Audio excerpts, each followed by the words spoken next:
In this episode of the Evolve to Perform podcast, we sat down with the Kettlebell Master, Jason Giles.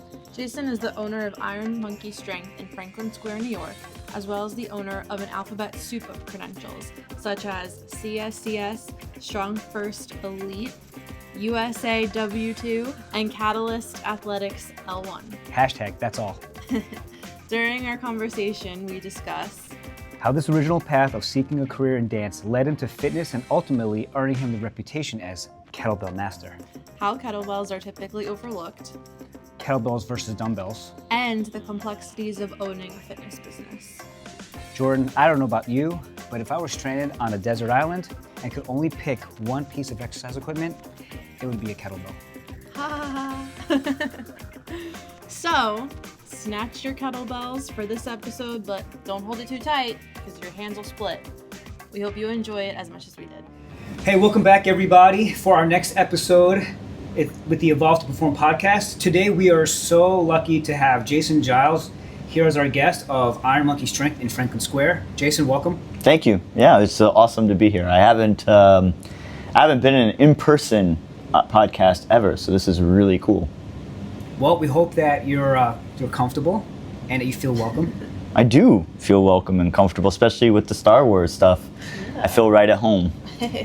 Love it. I know we've been to your space, and we also I've noticed Deadpool stuff, which I really appreciate. But I also know that you spent a lot of time really thinking about how you're going to have your space designed. So I'm a fan. Thank you. The Deadpool is kind of like my spirit animal. It's either Deadpool or Rocket Raccoon. It's one of those, or both, depending on the time of day, maybe. Okay. Yeah. So yeah. Similar. They're similar enough. That's one of the questions that we have to answer when we get hired here is what Marvel character do you most likely Well, something like that. So it's like what superhero do you like? Yeah. You know, resonates with you, yeah. Right? Like if you would be a superhero. You should make that an interview question when I'm hiring people. You should. That'd be very telling, I think. My answer was Star-Lord. What's your answer? Perfect. I cosplay Star-Lord. I'd be Tony Stark. Tony Stark. That makes so much sense. I cosplay Star-Lord and I cosplay Deadpool. That's so fun. Mm-hmm. You know, I kind of like want to figure out what your origin story is here, right? So if you can kind of give us a little bit more info, because we know right now Iron Monkey Strength, the way I identify you as is that you are the kettlebell expert and guru in the area. Okay. Right, but we also want to know like how you started and how you landed here. It's a long story because I'm older. I was talking to Jordan earlier, and it started with my move to New York. I moved here to dance, like contemporary ballet, contemporary or ballet. And I auditioned for a couple of dance companies, and I really needed to pay rent and bills. And so I got a job as a waiter, and I got a second job as a personal trainer at New York sports clubs. And New York sports clubs was in a place, the one I got hired at was 51st in Lexington. And within a month of me being there, the guy who hired me left. He was in the reserves and got called to duty. Someone else came in to manage. Then he promoted me to assistant manager. So then I quit my waiting job. And the next thing I know, within a month, I have my own club on 14th between 5th and 6th as a fitness manager. So I was managing trainers and had very little experience personal training. I had taught a lot of Pilates and yoga classes in college. So I was very familiar with teaching and instructing. And part of my dance education as a degree in dance is also about teaching movement and education. And so that all helped me, but like my experience with like the more scientific part of like how the body adapts and things like that was much lower, and I had a lot of work to make up for, not to mention experience with selling, which is a really important part of any personal training job is selling. Yeah. So anyway, that's how it started, and then like to get to Iron Monkey Strength from there, it's like one of those board games, you know, like Candyland, yeah, or the Game of Life, where it's like this goes like this, right? The path was, I I became a master trainer in New York sports clubs, which just means I had a bunch of certs. And then I wanted to be a physical therapist, actually, so I went back to school. And I started taking classes at Hunter. And then I moved to Long Island because at the time I was in love with a lady out here, and that's what happens, I guess. And I went to Nassau County to finish up my prerequisites. And it's funny because I was doing rehab aid work at Stars Physical Therapy. Okay. And I had done some inpatient work as a volunteer at Franklin Hospital. And I was applying to PT schools because I'd finished the GREs. And I had an epiphany. I was like, I don't know if I want to do this. I think about the PTs I was working with and what it was like, and I was like, I don't know if physical therapy is actually what I want to do. Spend another 3 years in school, the debt that you go in for that. So I had dinner with my wife at the time. At that point, I married the girl that I was in love with, and I said, I think I want to go back to being a trainer. It was a tough conversation to have after spending all this time taking classes and preparing, and you said you were going to do this, and I was like, I like teaching people and working with people and coaching people. And so anyway, I decided not to go to school again, and I worked at Lifetime. They hired me to open up the Garden City Club. Okay. Wow. As a Pilates instructor and personal trainer, and there I was, the kettlebell guy. I was very much, that was the first time anybody called me the Kettlebell Master. A girl that was working there, Jenna, she introduced me to her dad as the Kettlebell Master. And I was like, okay, I don't know if I've earned that, but all right. From now on, we just call you Kettlebell Master. Please don't. Please don't. I get very, I get a little shy. So I then didn't. I made decisions like about wanting to open up my own gym while I was there. Things I learned from Lifetime stuck with me. The way certain things they do in their business definitely impacted me. But I after about 2 years or so of working there, I was like, I really want to open up my own business and do things my way. Yeah. And I had a vision of what that was going to look like, and I was determined to do it. And so that's kind of how it started. Talk about just ready, fire, aim, right? It's kind of how your life kind of fell here, right? Because it's like you start a new place, then within a month you're managing a place. Right? And then you're learning all these things on the fly. And then you brought up this dirty word, sales. Ew. I know. Right? I've avoided that for so long. As a business owner, you have no choice. Right, absolutely. But you learned all of these things in all these various places, and then you decided, hey, I'm not going to work for the man. And best decision ever, not becoming a PT. Why would anyone want to do that? Right? I think if I would do it the way you do it, if I had seen that as an option, maybe I would have become a PT, actually. But what I had seen in my rehab aid experience, I think is more typical and not what I wanted to do. So yeah, and look, and that's totally fair but in itself, I mean, you are doing still I feel like a PT is doing, which is just teaching people, right? And so you're doing it in your way now, right? With a space that you have built up a really strong community and culture, so again, I think, we had a conversation prior to recording live, is that all these letters that come after our name, to me, don't make much of a difference. It's only there to impress other people. Yeah. Okay. And usually other trainers or people in our profession. That's right. That's right. Because I think there's so much here where it's you have people who are either out of shape, they're bored with their training routine, or we have people who are just so tired of being in pain or being underserved somewhere else. They're just who is the guy or the gal, and just send me to them. Yeah. Right? It's I don't need to know all the other stuff after. It doesn't matter. It's just do you have the tools to solve my problems? It is. Zig Ziglar says nobody cares how much you know until they know how much you care. Sounds right. So like it really comes down to that. Like rather than telling you all the things I know, all this knowledge I have, I really need to get you to know that I care about you and I have your best interest in mind. And that's really what people want before they make a decision, I think, is to know that, to trust that. Absolutely. I think that's, this is why, we picked you here as a guest, and we really handpick our guests because I think a common theme that we see is that there's a passion, there's a purpose behind what you're doing, and it really is like making sure that you're building this connection with your people, right? Your group of people. So we really appreciate that. Let's dive in a little bit more now because Kettlebell Master. I want to know more about, or we want to know more about how you really gravitated towards that. That's interesting.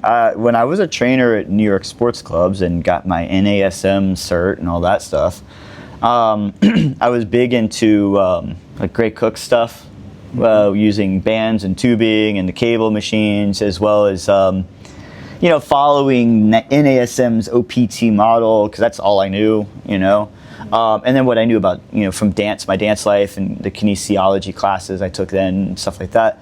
But somewhere in my knowledge, I hated working out.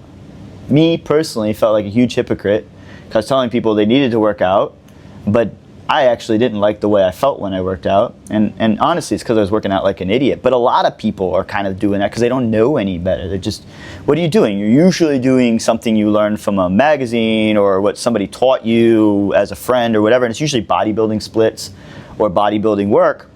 And it always hurt. My body always hurt. And I didn't like the way that felt.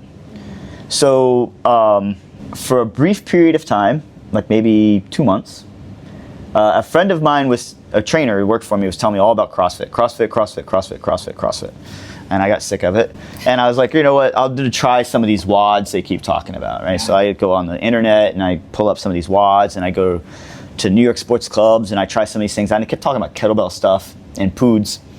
And I was like, all right, I guess I'm gonna have to figure out this kettlebell stuff. So I did some research because when I get a certification, I look for the hardest one. What's the most challenging one? I'm going to grow the most from that. And if anybody does care, they're going to look for the best, right? So at the time, it was I was finding stuff about Pavel Tsatsouline, and it was the RKC. And I read his book, Into the Kettlebell. I almost said Into the Dragon, which is funny. Into the Kettlebell. And then... if you haven't seen Enter the Dragon, you should. But Enter the Kettlebell is actually, like, from a fitness point of view, Pavel's dry Russian humor is just top notch. It's top notch. You just got to see it.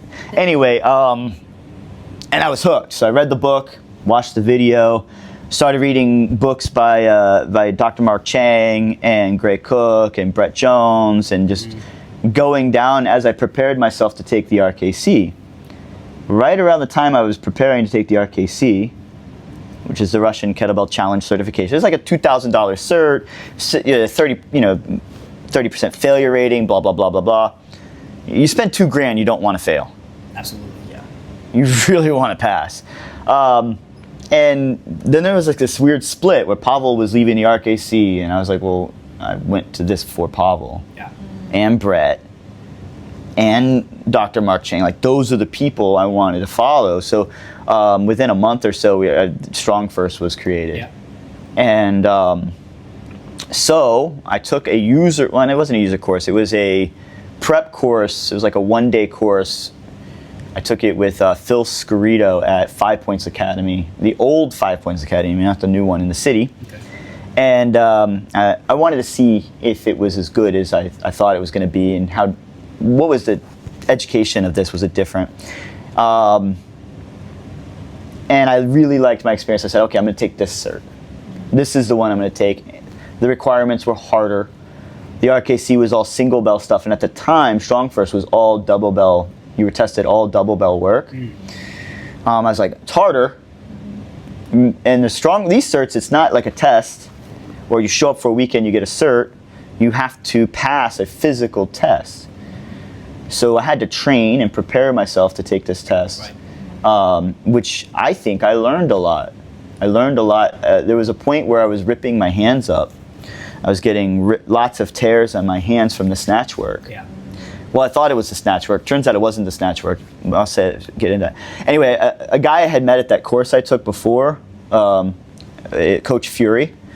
His real name's Steve Holliner, but he goes by Coach Fury. He has a place in Brooklyn, which is top notch. So if you're over there near that area, Speakeasy of Strength. But Fury, I bought a session from him. I was like, I need help. Yeah. I'm tearing up my hands, and I don't want to tear up my hands at the cert. So I paid him for a session, and actually we did that at Mark Fisher Fitness. He did a session with me there in Hell's Kitchen, which was also an eye-opening experience. If you've never been there, you should go. And he fixed it. It turned out I was over-gripping my cleans, which was tearing up my hands, and I was over-gripping my snatch work. So once I adjusted that, money well spent. And I then, I think it was 2 months later, I took my cert at 5 points, and I was one of the very few people who did not tear their hands at all that weekend. I took a picture of my hands and posted them, and I was like, look at that. Passed the snatch test, and there's no tears on my hands. I was like, I should be a rock star for this. Absolutely. Nobody cared except for me. Maybe a couple of people, my friends were like, yeah, good job. I thought it was pretty better than the cert. I was like, I didn't tear. If you've ever torn your hands doing kettlebell snatches, it hurts a lot. So that's kind of how that started, and really once I got that, I was sold on. There's a very big feeling of belonging to a bigger community when you pass this cert. A bigger community of like-minded people who are willing to train for a year or two or longer to prepare for something. Tends to be tactical people, martial artists, physical therapists, people who really want, they want to be the best. That's the kind of people who tend to go to these certs, and even more fascinating, sometimes clients. Yeah, amazing. To me, I'm like, you're a pharmacist and you came here to take this cert because it was fun? Wow. Well, I mean, that's it. It's just like that self-curious person, right? But it also could be you had, piqued their curiosity. You were an influence on them, right? And they just want to seek and learn more. I think there's some people who they look for a challenge and they're like, that looks hard. I'll do it, And when last year, it was last year. I think it was last year. I went to Chicago for the Dome of Strength, and I was assisting. I also tested out for my elite status. And being able to assist a cert is such a unique experience because you get to see it from, I'm not teaching it necessarily, I'm helping out, but I'm also not taking it. So I can kind of watch and observe in a different way. And that was one of the first times assisting. It was my third assistant time, but the first time assisting where most of the people there were not trainers. Then they asked why. Why did you decide to take this cert? It was like a New Year's resolution to take this cert. I was like, okay, wow, I'm just in awe of you. Because I did it for professional reasons. Right. Not for shits and giggles. Yeah. I hesitated on that. No need to. Yeah, I mean, but again, it speaks again to everything because, you said, I want to find the hardest certification. I think, that's where we're going to start to find, that's where you find, those people. I make these beautiful connections, which probably you and I wouldn't have connected in any way if it wasn't for Lucas. That's true. That's true. Shout out to Lucas. How easy was it in the beginning to find a kettlebell? Wasn't. New York sports clubs had these terrible bells from Perform Better that had this vinyl rubber coating on them, which I think was to protect flooring. But unless you shave your arms, it's really annoying because the bell sits here and that vinyl coating rubs, and then you get these ingrown hairs along this area from the frictions. I hated those kettlebells.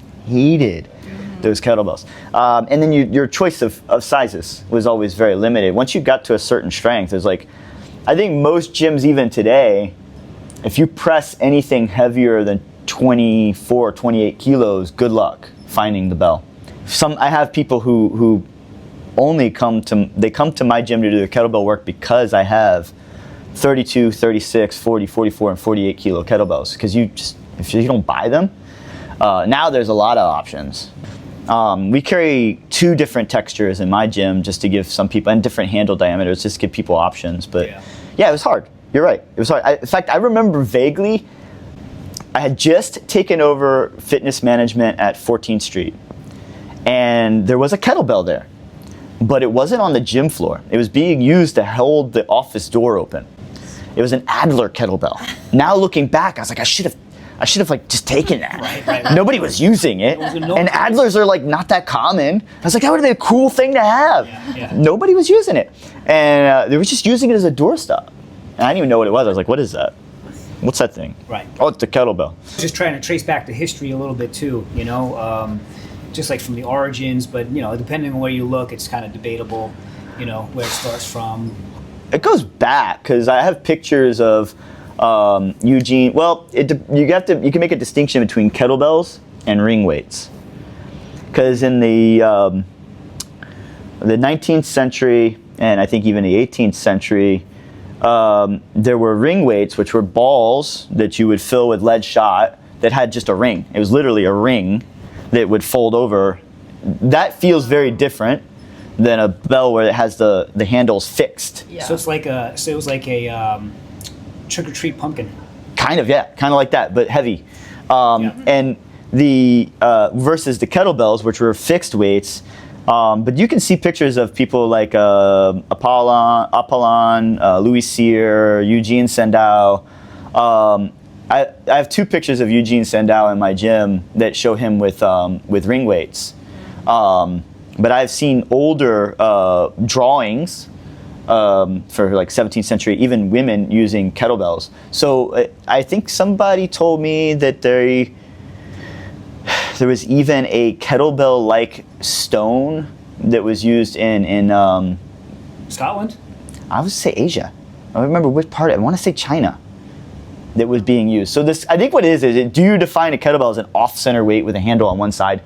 If you do, then you might be able to find it even in ancient cultures, right, as a tool, right, for training warriors. Most of the stuff we do training-wise comes from training for defense or war, physically. Where, the Greeks, it was about wrestling each other and wrestling and the physical body. I'm a little bit of a physical culturist, so you may have to rein me in a little bit. I'll talk history. Okay, no, I mean understanding that it's interesting. I mean, for some, it's part of where my logo comes from. Why I chose a samurai monkey. The samurai part of it is to tone in on the concept of physical training being a martial art in and of itself, and giving a nod to Bushido and the Japanese. I have a great deal of fascination and respect for that. So it has found its way into my business, my personality, I guess. So. And why the name Iron Monkey? That's it. It's a good one. I wish I had the story about like going to some mountain in Japan and I saw this monkey, we had a conversation or something, but it was nothing like that. At Lifetime, I was talking to this other coach, David, and I was telling about my dream of what my gym was going to look like someday. And I was talking about having this monkey bar rig in my gym, which I don't have. But imagine that I have this monkey. We could do all that. He's like, that's what you should call your gym. You should call it Iron Monkey. Oh. And I was thinking about it. At first I was like, you know what? So many of the gyms that at that time that I knew of that were private boutiques, it was like Iron Lion or Iron Tiger or Metal Dragon. It was always so like this aggressive, like powerful creature, and I was like, I kind of like that it's a monkey, because it's like they are really strong, right? But they're also really clever. Absolutely. And so bringing in that. And a little mischievous. Again, we talked about how like my alter ego is kind of Deadpool. Yeah. Kind of fits right in there, the mischievousness. Like I really appreciate your approach to this, because you say it's a martial art, right? Or that's kind of like that's really important here, right? So we've got to get through certain stages of proficiency before we can like earn the next thing, right? So like, can you like tell us a little bit more about that? That's the part of my business that a lot of people told me wasn't going to be successful, that people weren't going to want to do it, was this forcing people to go through this process. But I look around and I look at like my jiu-jitsu school, and I look at other martial arts. They all have a system of progression. That's how we approached training at Iron Monkey Strength. Is I said that I'm going to make you learn from, even if you come in with experience, I don't know what you know. And you don't know what I know. So we need to come to some kind of consensus at some point, right? So what better way than to just start from the basics? And if I can move you along faster, then cool, we move along faster. But if not, then it's a good thing we did this, because we can set up these fundamentals from the beginning. And that's kind of how I broke it down. I broke it down, you know, here's the goal, work my way backwards, and then scaffolded the skills. So that like each, you know, your hinge and your deadlift eventually leads to your kettlebell swing. We even broke up the Turkish get up into half get up and then full get up for teaching purposes, but also to give you that workout feeling. So that's another thing. You have to Throw the dog a bone. Yeah, you have to, like, you know, like Mary Poppins says, a spoonful of sugar, right? So Makes the medicine go down. that's it. Absolutely. The medicine is the things they don't want to do. Yeah. You know, it's like, I don't want to do that, but I do want to do this. I'm like, all right, a little bit of this, give you a little bit of what you want. Yep. That's underlying in all of my program design. Unless I have somebody who's like dedicated and they're like, they'll suffer through anything. Those are rare people. Then I have to like say, okay, how much of what you want is still good for you? And can I make you do the things you need to do that you don't really want to do to get better? It started like COVID kind of impacted my business in a big way, not just financially, but how it developed. When they finally let gyms open again here in New York, they restricted us to 20% occupancy, which in my little boutique gym meant that I could have 3 people, including my staff, which was me. So I was like, well, I had to go one-on-one training. I couldn't do groups. So our onboarding program was born out of trying to package something to sell people that was unique. A good number of people came to us to learn strictly kettlebell work, and then I also forced upon them barbell work. A few people came to us wanting to learn barbell work, and I said, you should learn the kettlebell stuff. I very much think of it as a 3-point or a triangle of body weight or calisthenics work, barbell work, and kettlebell work. And they all help get the person to their goal. And I think some people at certain times, some things are suited better for them. I don't like limiting myself to just one tool. I do think that the kettlebell, what you were talking about, is that a lot of people, they can kind of figure out what to do with a barbell. They look at a kettlebell, they're like not really sure what that is or what to do with it. And if you don't know how to get things started with it, you can really hurt yourself. So intuitively what happens, I think, is people will intuitively grab a smaller kettlebell than will be effective. And so the results will be meh, if anything, because it's too small, too light to do anything for them. And they won't do anything heavy enough because they will get hurt. They know they'll get hurt. They're like, no way. Whereas like once you've learned how to do things right and safely and effectively, then you're inclined to go for that heavier bell and push yourself with that heavier bell. And you understand kind of what the governors are there. And of course having a coach is huge, because the coach can also say like yes or no. Or give you that extra security, like, hey, should I do this? And you say, yeah, you should do that. Or, I don't know, let's try it, let's see what happens. Or, definitely not. Yeah. If I say no, then they know it's a no. Right. If I say, then they go, okay, maybe. And if I'm like, yeah, you should definitely do it, then they're even more like, maybe not. So. Dumbbells and kettlebells are different tools. How do you feel about dumbbells? I feel that they have use, right? They're not good for some things. Okay. Like Can what? you use them for them? Sure, absolutely. But they're not really great for some things. Swinging. Swinging. Okay. Like swinging a dumbbell, you can do it. And I can even think of a reason why you might do it instead of a kettlebell. But kettlebell's uniquely perfect for swinging. The off-center weight, the way the centripetal force part of it, the arc, the torque that's generated, all of that, from a physics point of view, brilliant. Dumbbell, again, but there are great things you can do if you know how to use dumbbells for things other than curls and rows. So most of the things I do with a kettlebell, I also can do with a dumbbell. Okay. I can clean the dumbbell. If you know how to swing clean a dumbbell, you can swing clean a dumbbell just like you would a kettlebell. Do Turkish get-ups with them, push presses, Viking push presses, snatch them. Snatching them is weird if you're used to kettlebell snatching them. It's different, yes. I got these things at my gym now. Have you ever heard of Thompson fat bells? Yes. So I got 4 Thompson bells, right? I've used that actually for people who have a hard time, like they're scared of the bell like hitting them, so they change their movement because they're afraid the bell's gonna hit them in the forearm. I'll use the Thompson bell a little bit to get them used to the movement without the fear part of it, and then transition them to the bell. Because the bell's better.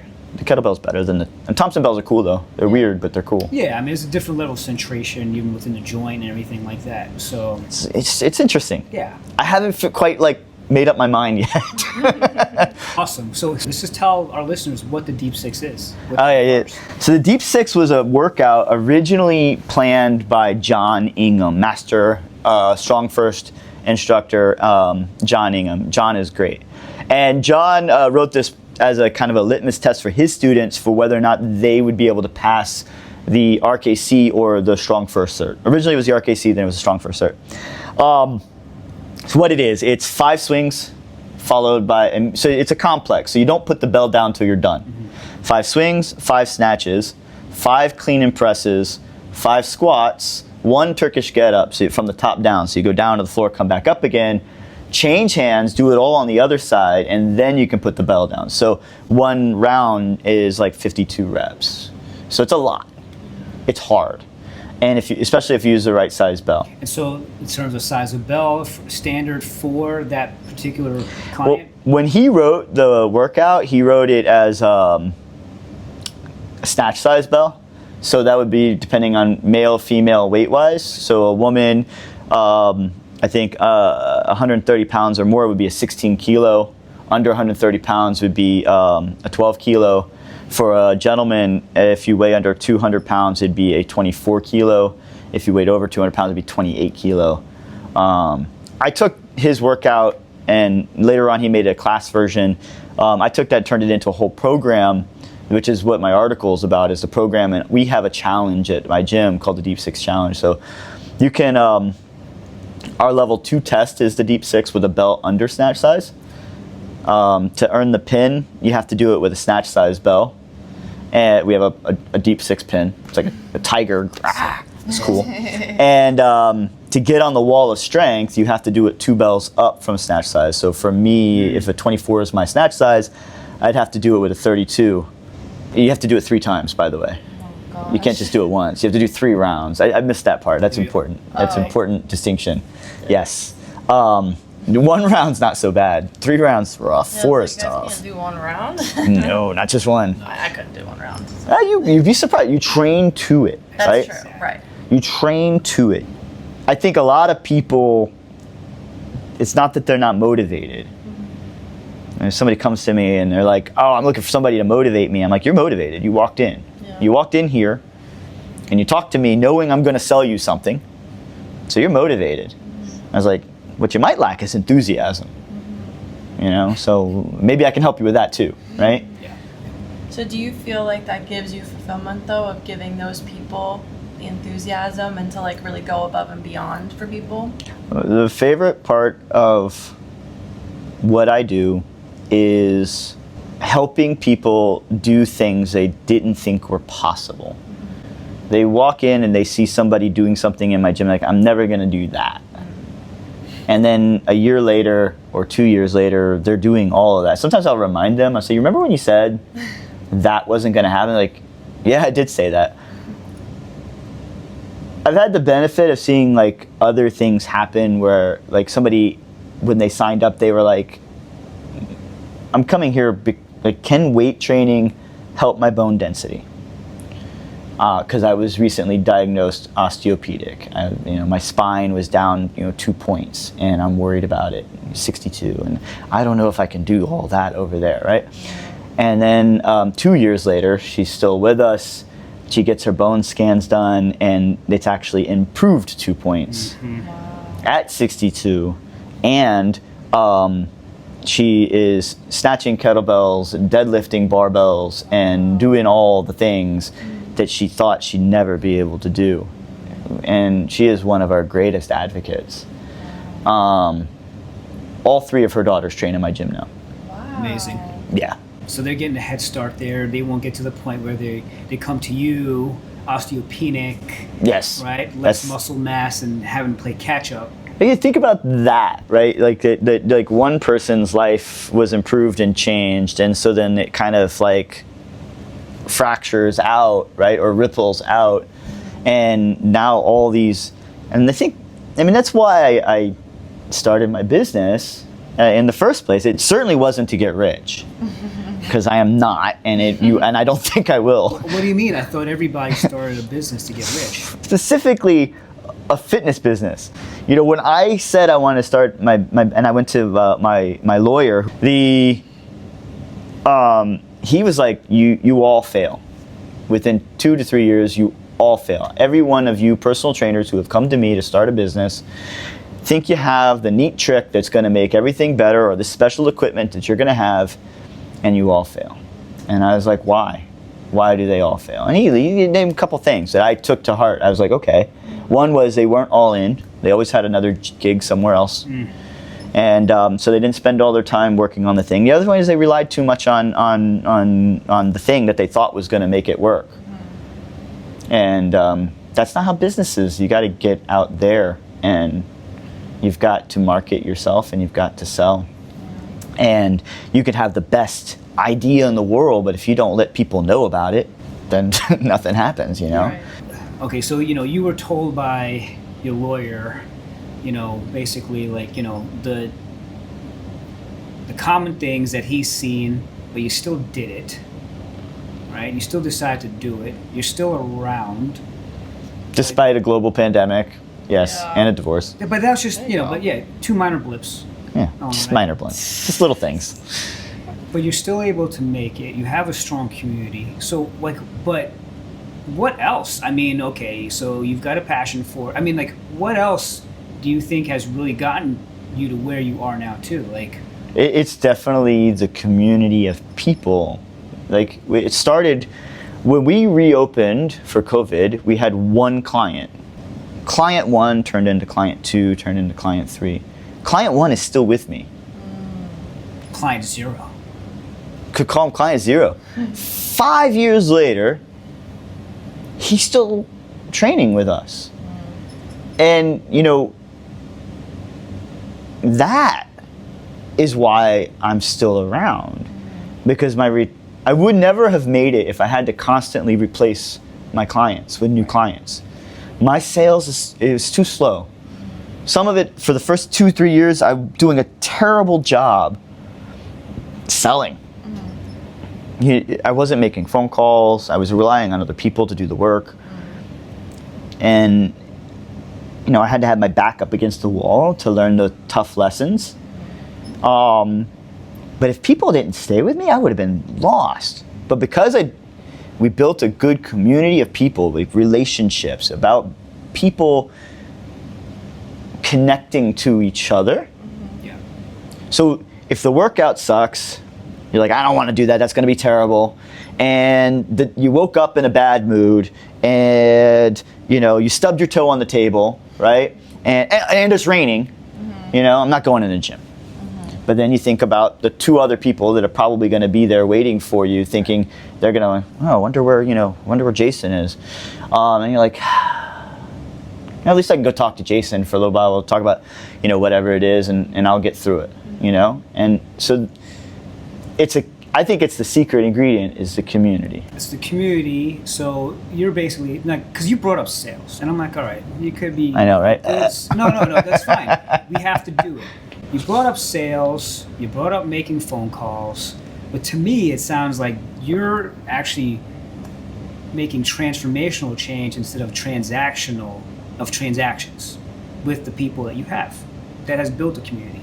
So whether or not it's a solid product, which dad jokes, Yes. like all of those things factor into the experience. The other secret ingredient was dad jokes. Shh. Right? But it's just all these little things that you're throwing in, because too, like we had the privilege, of being invited to your awards dinner, and I said, wow, when you had invited us to this awards dinner that you provide for your community, right, to acknowledge their achievements, I was like, this is so crazy. I've never heard of this before with other gyms, other schools, right, that are doing things. And I was so impressed by that, because I'm like, this is going above and beyond just what you're doing in our space, right? We're celebrating your hard work, and we're having some food and some alcohol at the same time. It's, last year, so this was our third year doing the summer one. But when we did it last year, several of my members and a couple of my employees were like, just do it in the gym, Jason. Just do it in the gym. Like we do the winter one, we'll just do it in the gym. And I was like, no, we need to do it at a place in the community. Why?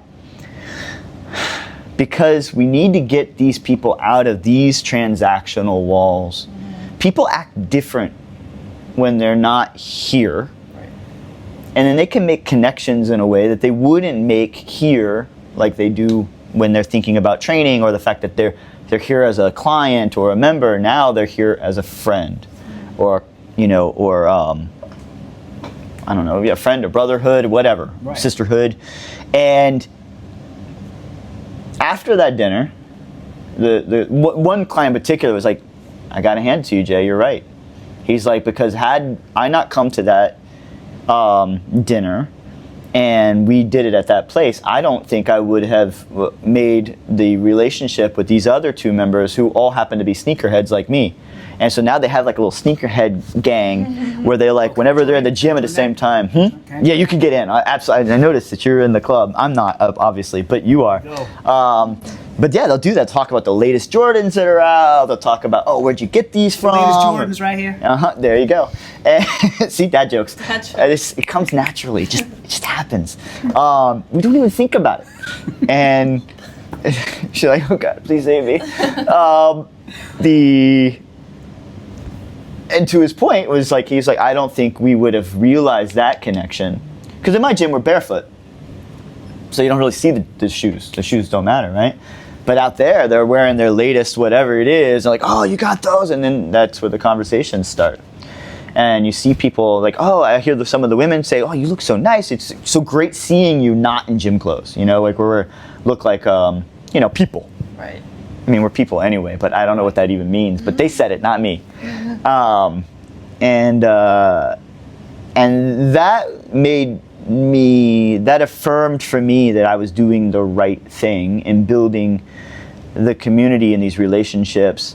And it usually costs me money. From a business side of things, right? I have them pay for part of it. They do have an entry fee for it, but I always take a hit on this. I have yet to break even, but it's worth it because of the retention. Right. Yeah. And I think that the relationships that people build with each other is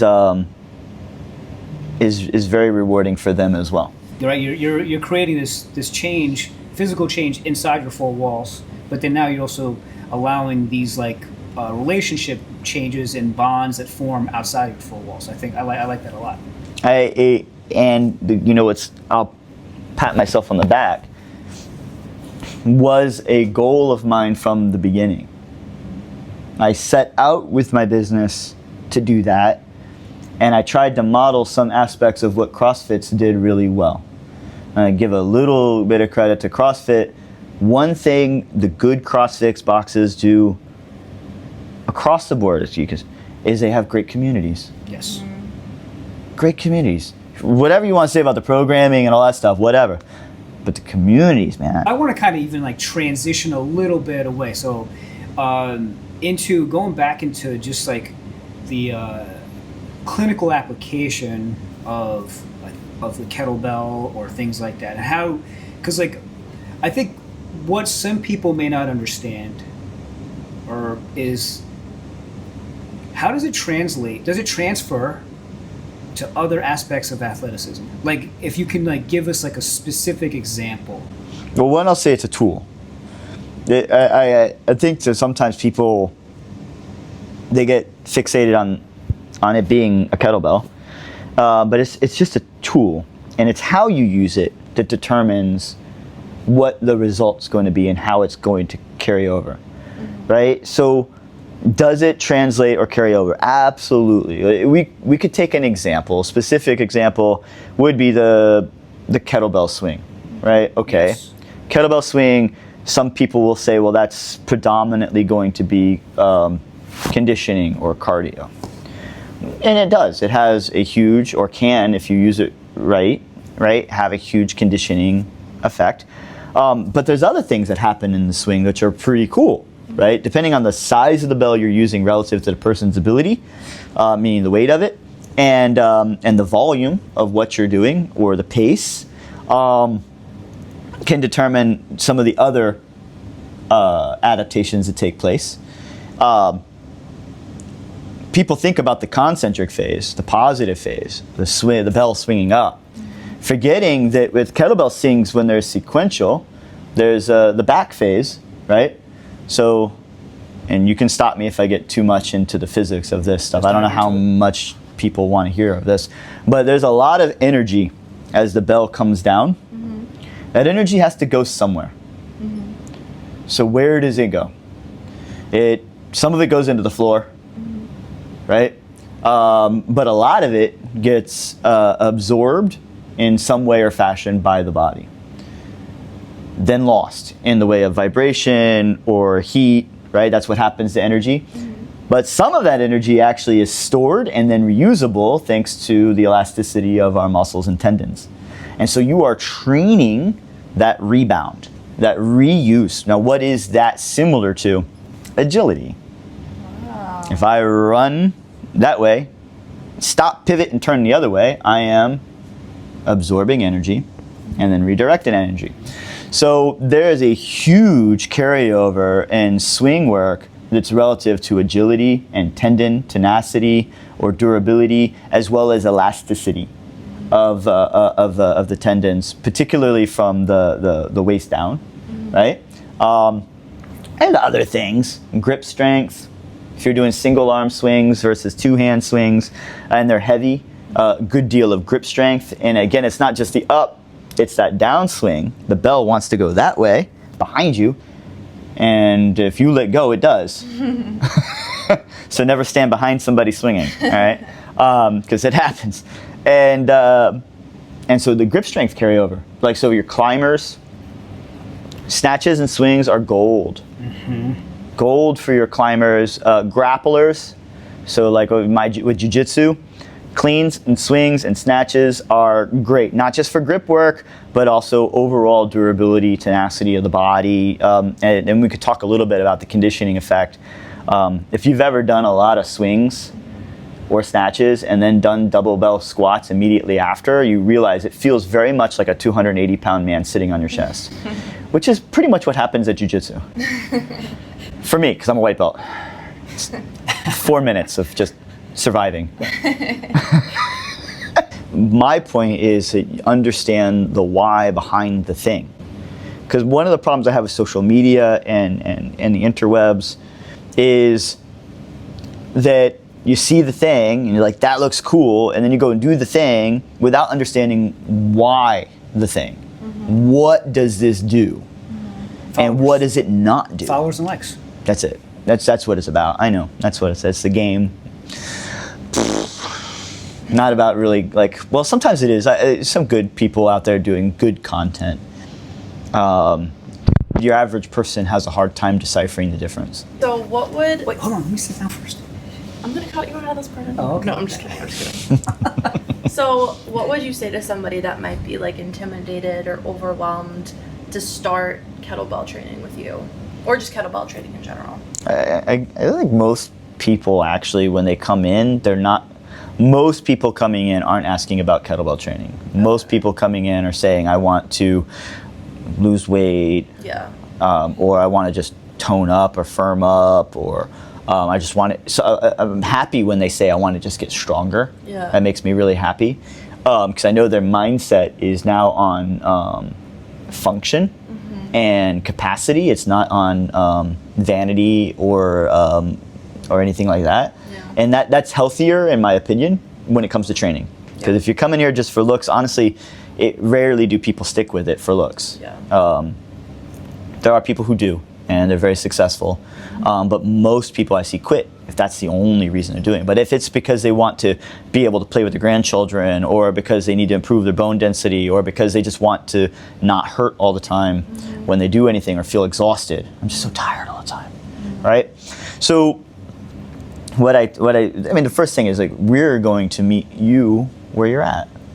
So it's okay. Whatever it is, we're going to start with this already established onboarding program we call the rite of passage. We're going to start with that, right?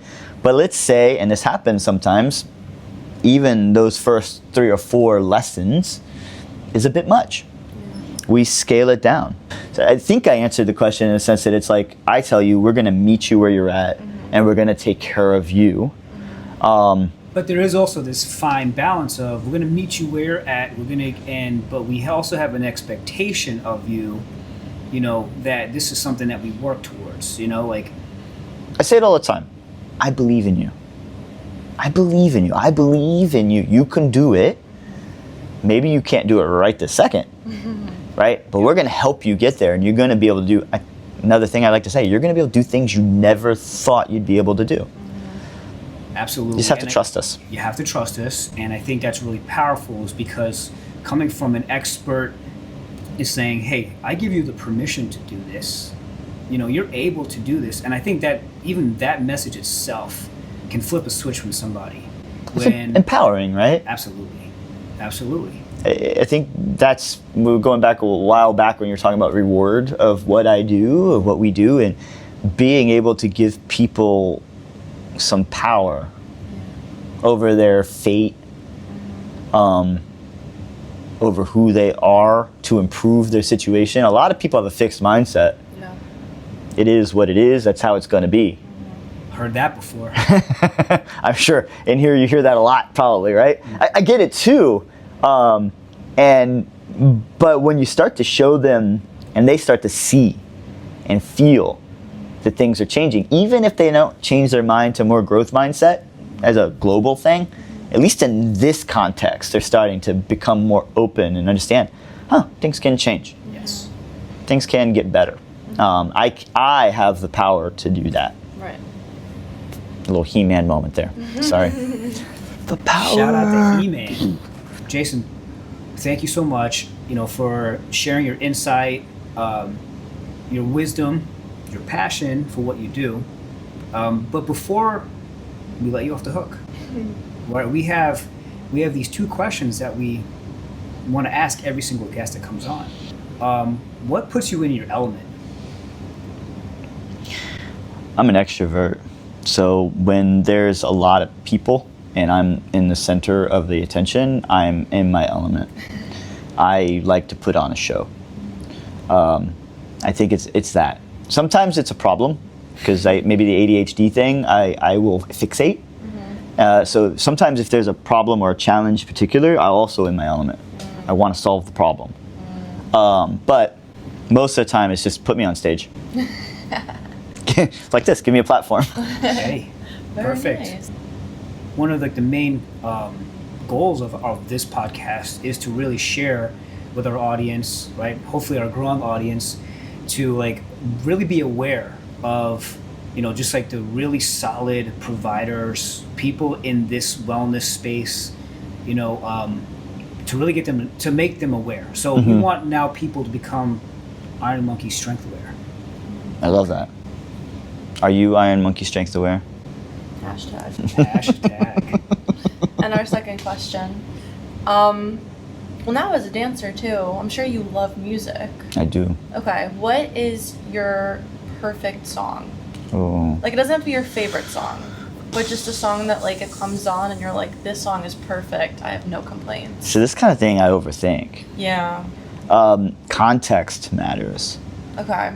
Like mood and feeling. It's whatever song really fits my mood or feeling at that time. Okay. I'm eclectic in my music taste. So, like, one of the playlists I have that I use at the gym is a playlist of whatever songs I've liked on Spotify this year. Oh, okay. So every Friday I'll go through my new release radar, and then I'll go through New Music Friday playlist on Spotify, and I'll like whatever catches my ear. Okay. Doesn't matter the genre. Yeah. So sometimes it's a country song, sometimes it's rap, sometimes it's a lot. I like a lot of rock and metal, but it can kind of go all over the place. So sometimes when people listen, I play like, what is this playlist? Like, what do you have us listening to? I was like, I don't know. Like Fiona Apple had a song recently. She just came out, and she's back, and it has like this cool percussion going on, and I'm just like, I just love. Sounds like djembes or something. I'm like digging it. Like I want to like. It's like something I could dance to, kind of. Even though like, I could kind of see the movement in my head. Is it what I listen to all the time? No, but for whatever reason, I liked that song. Wow. So that's the jam right now. So Fiona Apple. So what's the name of the song by? I don't even know. I have to go back and look on the playlist. It's just on my liked playlist. All right. I don't even care what the title is. Like I like that. You know. So I don't know what it is about it, but when it comes on, people are like, "Why?" They're like, "Why?" Because I also in the same playlist could have. You ever heard of a band called Bloodywood? No. They're an Indian metal band. Whoa. So good. If you like metal, so good. But they use some traditional Indian instrumentation, which is not what you'd normally like the kind of sound you would expect in metal. And anyway, you didn't expect this, did you? You're like, this is not what the podcast was supposed to be about. But the so good for a metal point of view. Like, and from like a couple of my clients are from like a Pakistani or Indian as well, and they're like, what is this? And like, oh, like not my cup of tea, but I really appreciate what's going on here. Yeah. And so they're good. They're good. If you like metal, but even if you don't, you should give it a listen. Yeah, we'll have to Bloodywood. Hey, so we just learned something new. Yeah, there we go. Very cool. Yeah. Very cool. So one last final thing, Jason, just tell the audience how they can find you, reach you. You can go to Iron Monkey Strength on Instagram, so at Iron Monkey Strength. You could follow me if you want, Giles_Iron Monkey, predictable. That's with a Giles. And or go to our website, www.ironmonkeystrength.com. It'll all be down below. Awesome. Really appreciate you coming on. Awesome conversation. Thank you. Hope I didn't talk too much. No, you were perfect. Love it. All right. Thanks, guys, for tuning in, and we will see you soon. Bye.